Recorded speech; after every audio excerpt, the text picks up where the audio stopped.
السلام عليكم ورحمة الله وبركاته. أهلا بكم في مطبخ ست الكل. تعالوا مع بعض سمبوسك بحشوة جميلة جدا وسهلة وبسيطة. نعملها في الاير فراير، يعني صحية ولا تستخدمي زيت كتير. معانا هنا الطاسة بتاعتنا، هنضيف معلقة كبيرة زيت، ومعانا صدور فراخ مفرومة. صدور الفراخ المفرومة هنضيف عليها رشة حبة هموضة وملح وفلفل اسود ورشة بابريكا وتوم باودر وبصل باودر ورشة بهارات فراخ. بس كده هنشوحها بقى كويس جدا. وعندنا مكعبات فلفل الوان اخضر واحمر واصفر.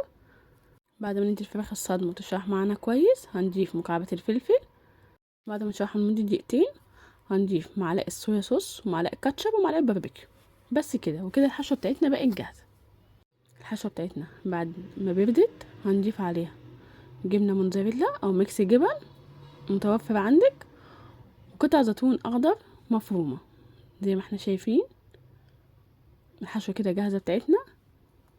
معانا هنا السمبوسك، شايفين جميلة ازاي؟ بسم الله ما شاء الله. تعالوا بقى نلفها مع بعض.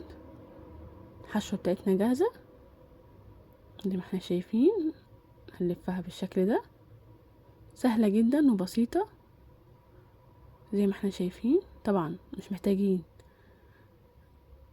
نقفلها بالدقيق، لان احنا مش هنقليها، احنا هنعملها في الاير فراير. فما تخافيش، مش هتفك منك ولا اي حاجة.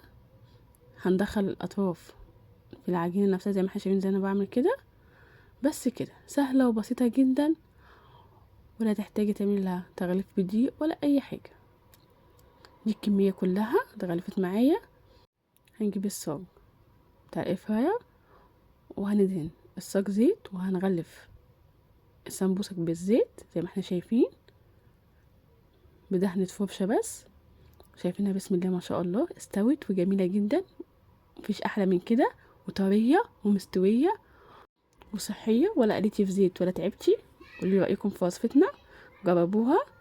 اشوفكم فيديو جديد ووصفة جديدة من مطبخ ست الكل.